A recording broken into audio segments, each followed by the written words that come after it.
Hello everybody and welcome to Astana Music's Artist Spotlight. My guest today is a singer-songwriter who you might remember as a finalist on MTV's Top Pop Group. She's a Billboard Top 40 artist and her latest single, Pink Toolbox, is a top 10 hit on the pop dance charts. And here she is. Please welcome Chelsea. Thank you, Jay, for having me. Thank you. You look wonderful today. Oh, thank you. My goodness, I'm so glad. I did this all myself, yeah. Woke up like this, not. You just came off of a huge success with King Size. Thank you. Right? And let's talk about how you got started. My interest in music started when I was about 5 years old. I was discovered really by my aunt and uncle in the Philippines.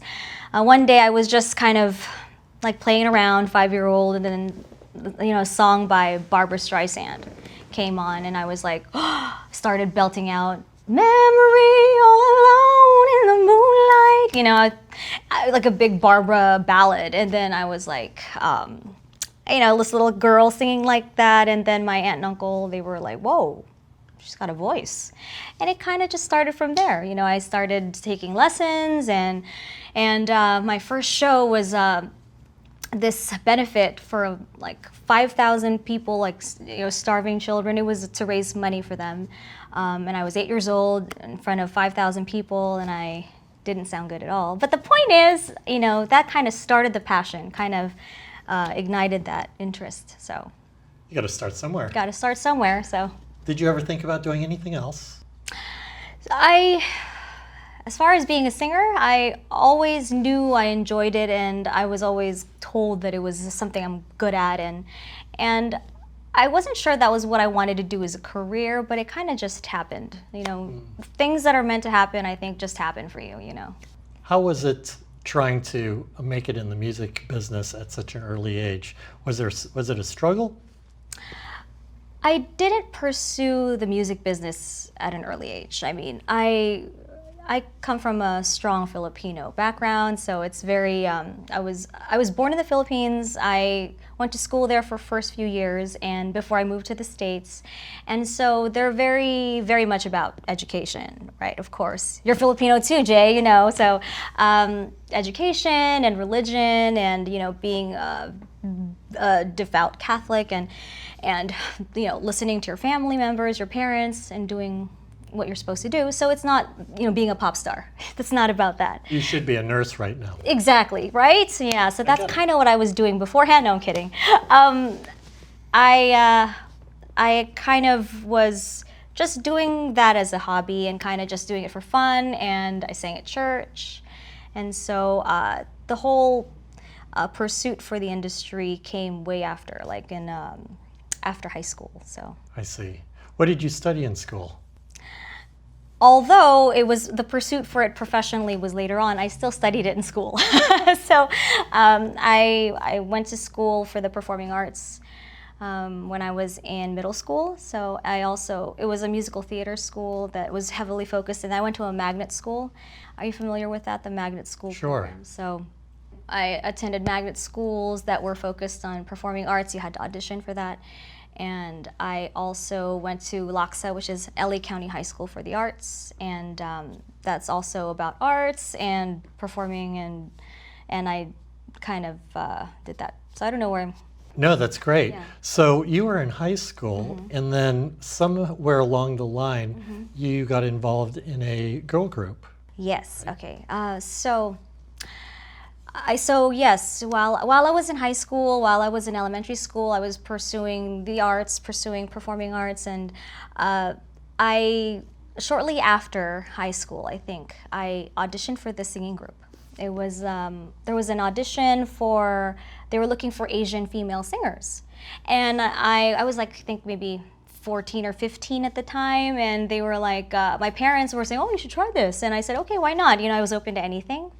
And when I auditioned, I got the part. They, I think, auditioned and were looking for maybe after 800 girls, they've auditioned all of Asian ethnicity. I didn't know there were that many Asian singers in LA. But I got that part, and a few months later, we started the group called SX4, which is the group I was in. How far did that go? I auditioned for this singing group. It was called SX4, and we were 4 Asian girls who sang R&B. I know it's totally unheard of, especially at that time, but we loved it, and actually we were pretty good. And ironically, that's how I met George Brown, and he was one of our first producers, and that's kind of how I knew him and I met him. I see, I see. So then after high school, where did your journey take you? I went to a high school that was heavily focused on the arts, and I kind of was under the same impression, like everyone in that school. We were thinking, okay, we're going to pursue arts. We're going to be a singer, dancer, or musical theater personality. And I actually thought that I would pursue. I went to school for communications too. I think it's like a thing. But I wanted to maybe specialize in something else besides music, because just in case that's not something something I was going to pursue, or something that would work out for me, because it's one of those things. It's an industry that's really unpredictable, right? So I actually wanted to study information systems at the time, and computers, but. After high school, then SX4 came along and opportunities came along, and so that idea kind of didn't happen, but it's all for the best because, So if you weren't in music, performing, writing music, then perhaps you would have been in the medical industry as a nurse or in communications? It's in my blood. I know Filipinos are known to be caring, and yeah, I know. I think so. Maybe I probably would have been a director. I like being behind the scenes. Yeah, I'm a little nervous right now. I don't really like being in front of the camera. Believe it or not, I actually like being the one behind the camera. I'm more comfortable that way. Oh, I see. Yeah, I'm a private person. That's a new thing. So you've actually had ambitions of actually being behind the camera. And yeah. What is it about that? Storytelling? Telling people what to do. I'm partially serious, mostly serious, but no, I do like storytelling, yeah. I like telling a story. That's why I like to write. So I like songwriting, and I like being behind the camera because I can direct and kind of be free with that. So, but don't get me wrong, I love being in front of the camera and being in front of the audience because I like to sing. I like to perform, and it makes people feel a certain way, and that's part of the fun. So, what is it why music for you? Well, first of all, I can sing, and I'm able to express myself that way that moves people, and you can't really. I guess it's God-given, and I'm grateful for that. And so I've always been able to sing, and it came natural to me, and I enjoyed it, and people enjoy listening. So until they ask me to stop, I'm gonna just keep singing. So that's why. And what's the message that you're hoping to get out there to your audience? The message I'd like to send to my audience is, don't think it's too late. And I started this business at a really early age. I was 5, and I was at it for a while. It's been a really long journey, and I know that since my first single came out, King Size, and the success of King Size being top 40 Billboard charts and top number 13 in Music Week, and the success of a second single, Pink Toolbox, and being top 40, and we're about to release a third single, which we'll all talk about later, I know. But it seems like it kind of just happened all of a sudden, and I've actually had a lot of people wonder about that. They're like, "Whoa, you kind of came out of nowhere," and so they think that I kind of just poof came out of nowhere, but. They really don't understand the journey, and they really don't understand how much is involved and how many people, and I've had, who worked so hard to help me, and the struggle I've had to go through all these years. And so I forgot what I was going to say now. We were talking about your big message. Oh yeah, the big message, okay. So the big message really is that just follow your course. just keep on the path, because what's meant to happen for you is going to happen. And you had mentioned something about it's not too late. Are you talking about it's not too late to chase your dream, even if you're later in life or this is a second or third or fourth career, that you can still pursue your passion? Yes, I like all that. Okay, no, actually, that's really the message. It's never too late to try anything, or to start something new, or to pursue a passion of yours that you didn't think was meant for you. Look, when I was growing up, I was always under the impression that if you want to be a pop star, you have to be 16. You have to be blonde. You have to be, cute, perky little, not that there's anything against that. I'm perky, but definitely not blonde, and I was, but not anymore. So point is, I think you should definitely just be okay with who you are, be okay with what you have, and basically, as long as you want it and you pursue it, that it will come and happen for you at the right time. So Chelsea, tell me what drives you to create and perform music? Why do I create and perform? I create and perform because it's how I express myself. It's how I communicate. Of course, like what we're doing, we're talking, and how I talk to my family, how I talk to my friends. That's the way to communicate, but I have to express myself artistically because it's my therapy. A lot of stuff's going on in here. I mean, we hear things, we feel things.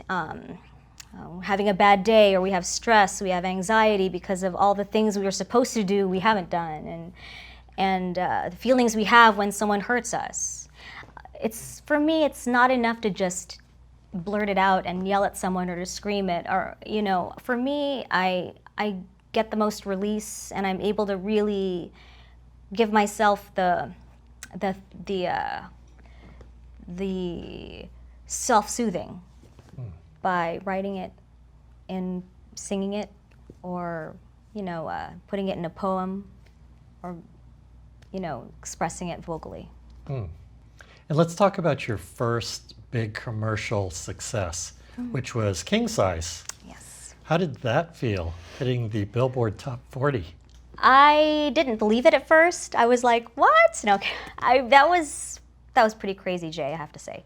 That was a really big accomplishment for me. I mean, that was like I didn't think that was something that could ever happen. So you don't understand. The thing is, I was already kind of under the mindset that I wasn't going to be pursuing music professionally at that time anymore. So when I found out that I just had a single that was on the Billboard charts, I was like, somebody pinch me, what's going on? So I was, floored. So from there, was it, okay, I'm doing this 100%, or maybe this is just an accident? What were you thinking in your head? When I first found out that I was on the Billboard charts for King Size, I kind of thought, wow, this is right. This is where I'm supposed to be. And for a while, the longest time, I was kind of doubting it, because I figured maybe it's just not in the stars for me. I mean, I love music, but I don't have to pursue it as a career. I mean, I don't have to be on the radio. I don't have to, it's enough to just be a singer and to actually do it for fun. But then when it was actually, in the charts, and I was getting that kind of notice, it kind of hit me that, wow, maybe this is really my calling. So I was obviously really, really thrilled. Yeah. So we talked a little bit about success and all the work that you had done leading up to this. What is your definition of success? It's a really interesting question, Jay, because my definition of success has changed over the years. My definition of success when I was in my 20s is a lot different than it is now in my 30s. Back then, success to me meant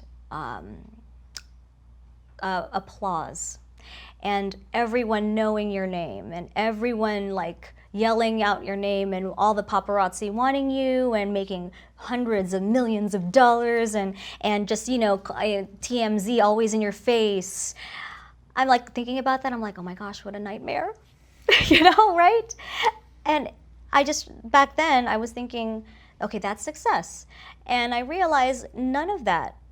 I mean, did I mention at all anything about creating beautiful music? No. Touching people? No. Being a role model to people who want to pursue their career or pursue a passion and being an inspiration to them? No. Or being happy? No. I didn't say any of those things. Now, being where I am today and seeing what I've seen and being a little bit more mature, hopefully, I can say that to me, success is being comfortable with who you are and where you are and being happy. Do you think you're at that spot right now? I am actively working toward that. I'm actively working toward being successful. And because success to me is being comfortable and happy with where you are and who you are. And you're right. So you've traveled a pretty nice sized journey. Mm-hmm. And in all of this, you've learned lessons, life lessons for yourself. And you have children now. So what is it that you hope to teach your children from what you've learned? Oh, well, I hope my children learn that it's okay to not do what everybody wants you to do. That's the biggest and the hardest lesson to learn. I think coming from my background and coming from just, you know, the society we live in, people have so many expectations. I mean, social expectations, familial expectations. It's just like stressors everywhere, you know. It's just, and gosh, that's why like so many people are full of anxiety, you know. I hope that, you know, I am in this industry, and it's a wonderful industry. I mean, it's exciting, it's fun. You get to make music, you get to entertain. But a lot of it is also entertainment. It's not real, and it does take a toll. So I do hope that my kids will learn from me and see that, you know, okay, you can pursue your dream. You can pursue your dream. You can change your dream if you want to. And what's important is being happy, being a good person, and being real, and remembering who you are. Every mother has a dream for their children. What is that dream that you hold in your heart for your children? Another thing that's so funny that changed also, you know, before I started singing again, the dream I had for my children was to really, really work hard and strive for success and be a killer. That was what I wanted my children, my girls, my daughters. I have two beautiful daughters, and they're like, you know, they're peppy, they're fun, and all that stuff. And I was thinking, gosh, you better, you know, get straight A's, go get an Ivy League education, and be a superstar golfer and singer. You know what I'm saying? It's like, oh, and don't forget, you know, you should be a physicist as well, you know, because that kind of, I was like, that's insane. I'm totally setting up my girls to have like, you know, anxiety and just, you know, and I realized that's not what's important. What is important is you find your dream, or if you have a passion, so hopefully you have something that drives you, that pushes you, that excites you, and pursue it. And it'd be great if you can do something with it that makes money. That'd be wonderful too. And more importantly, I want my girls to know and to learn that it's okay to not be liked. It's okay if you're not the most popular. It's okay if you're not the most, they shouldn't be so scared to not be liked. That's a good message, especially in today's environment of Me Too and bullying and you know, those sort of themes that are flying around today. Yes, it's definitely a timely issue. It's what people are going through right now. Like I said, with the media, with social expectations, you can't help it. You know, it's why I'm really hoping that the being girls too. It's hard for women. I mean, it's hard for women, especially in the entertainment industry. I mean, like, you're expected to weigh 20 pounds and to look perfect all the time, and no one's really like that. I'm not even really like that. I look at my pictures on Instagram, I'm like, gosh, she's hot. Who's that? Oh, it's me. You know, it's entertainment. You know, it's glitz, it's glam. It's I hope that the message is that, you know, you can compartmentalize. So this is, you know, one side, there's another side, and don't let it cloud your judgment. Very good. Well, tell me, whose music are you most inspired by now? Oh, I have so many people I look up to, musically speaking. Gosh, actually, I'm fortunate to say that Astana Music is owned by George Brown, and he's from Kool and the Gang, and the music of Kool and the Gang is amazing, and I'm fortunate to be signed with them. I also love, well, I grew up singing Barbara. I told you that. Barbra Streisand, you know, she's like, I just love her, and her voice is incredible. And Celine Dion, I mean, I grew up loving Aretha Franklin, you know, may she rest in peace, amazing, brilliant pianist too. I mean, Whitney, of course, too. Just those were I grew up growing up to listening to that and wanting to emulate that style. It's just amazing. But right now, I also love the new artists like Dua Lipa. She's awesome. I love, of course, Drake. Who doesn't love Drake? I like The Weeknd. You know, you know, Taylor Swift. She's awesome. Like, she's an amazing songwriter. Her lyrics are really deep. You know, and there's this British singer who is just awesome. Her voice just like blows me away. Her name is Jessie J. She's Adele, of course. I mean, there's so many. I don't even like if I keep naming them all, then there's one I'm gonna miss, and I'll be like, I can't believe I didn't say that. So yeah, I love them all. Yeah, so you've got a pretty good variety of influences. Oh yeah, absolutely. Yes, I like rap too. You know, so I love the rapper in Astana and the other singer in Astana. No, I mean, honestly, the music, I'm pretty eclectic. I love everything. Country music, oh my gosh, how can I forget that? I love country. Oops. Willie Nelson, I love you. Whoops, sorry, messed that up. Willie Nelson, I love his music, the sound, anyway, there's lots. Yeah. Yeah. Well, you had met George Brown early on in your career, and then now you're working as a signed artist with Astana Music. Oh, yeah. How did that new relationship come about? How did you start actually working with the new label? That's so funny how that happened. It was just so unexpected how that whole full circle came. I started working with George Brown when I was, 15, 16, and that was when I was with the singing group, the all-Asian female singing group. And we did that for a while, and you know, like most girl groups, especially with girls and teenage girls, forget about it. You know, drama and egos and all that stuff. Just kidding, we're all good. But we all amicably broke up, right? So after all the hair pulling and boyfriend stealing. I'm just kidding.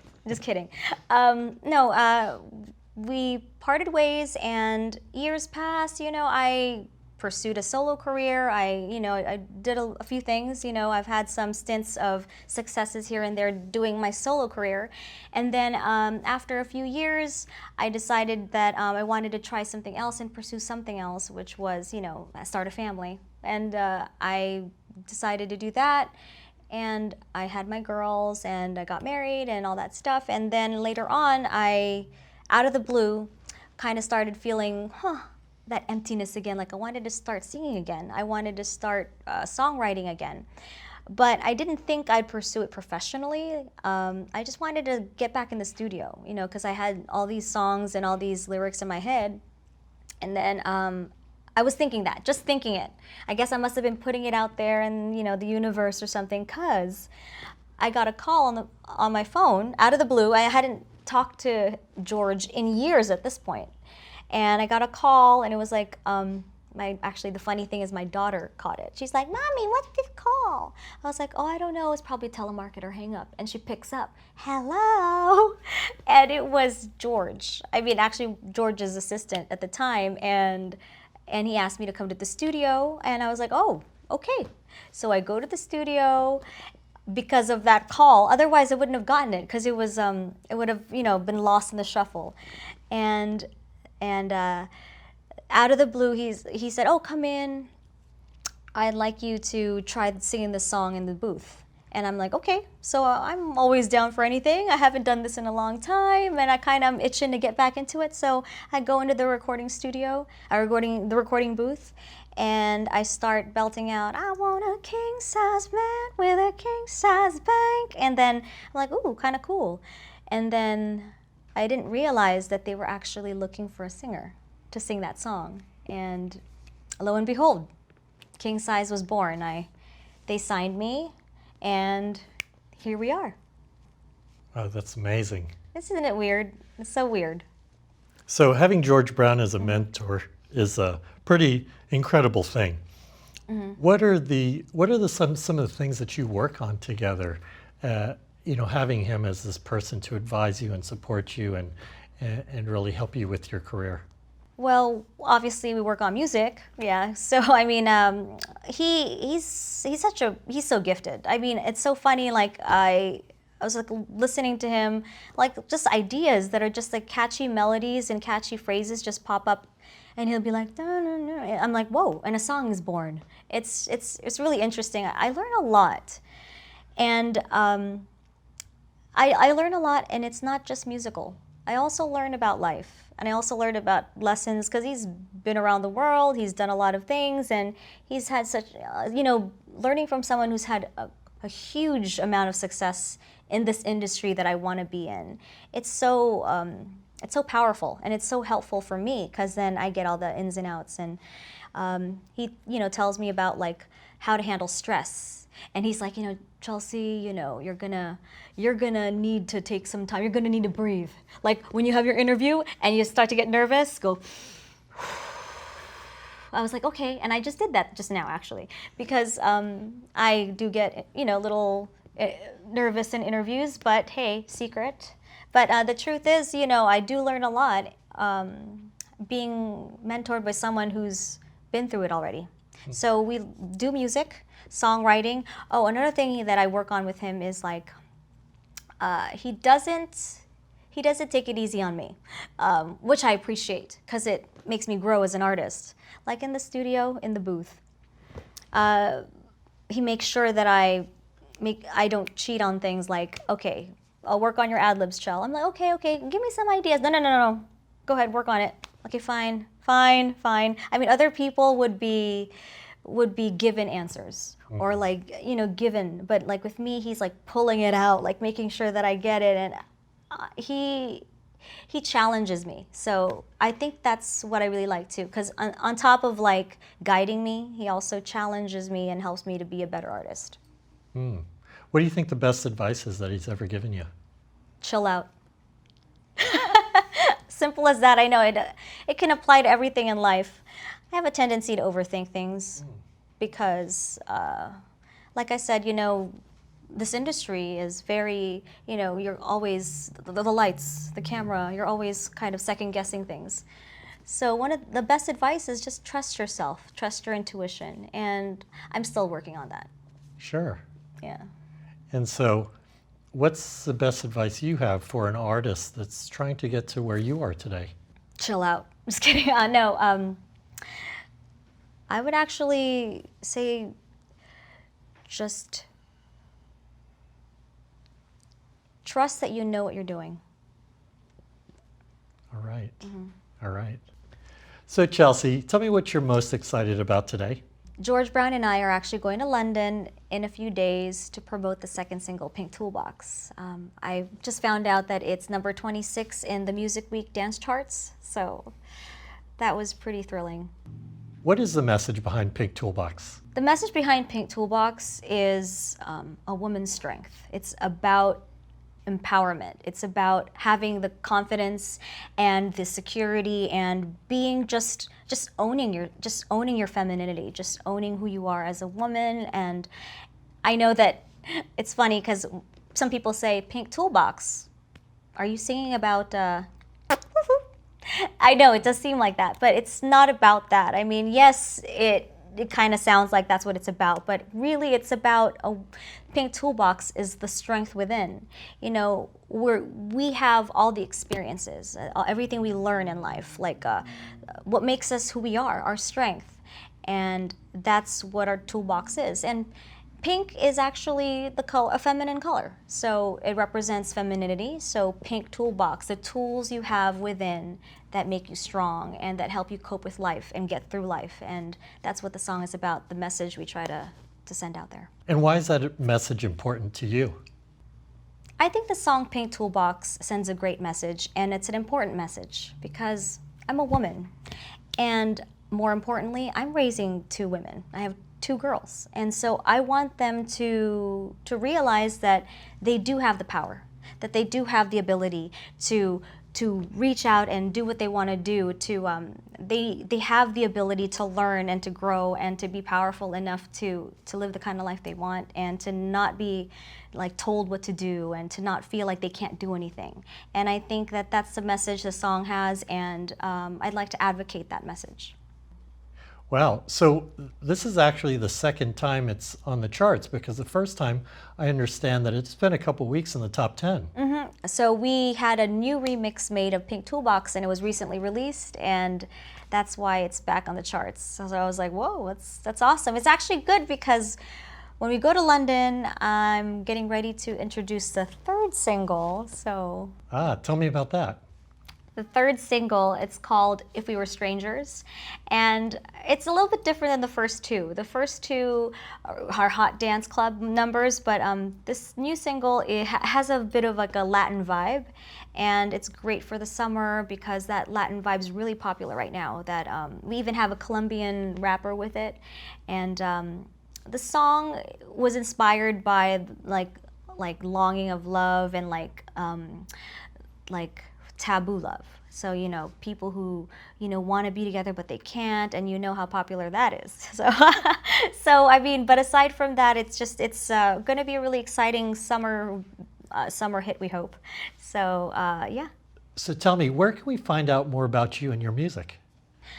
You can find my music online. It's available on all the digital platforms like Spotify, iTunes, Pandora, and you can find me on my website, ChelseaMusicLA.com and Astana-music.com.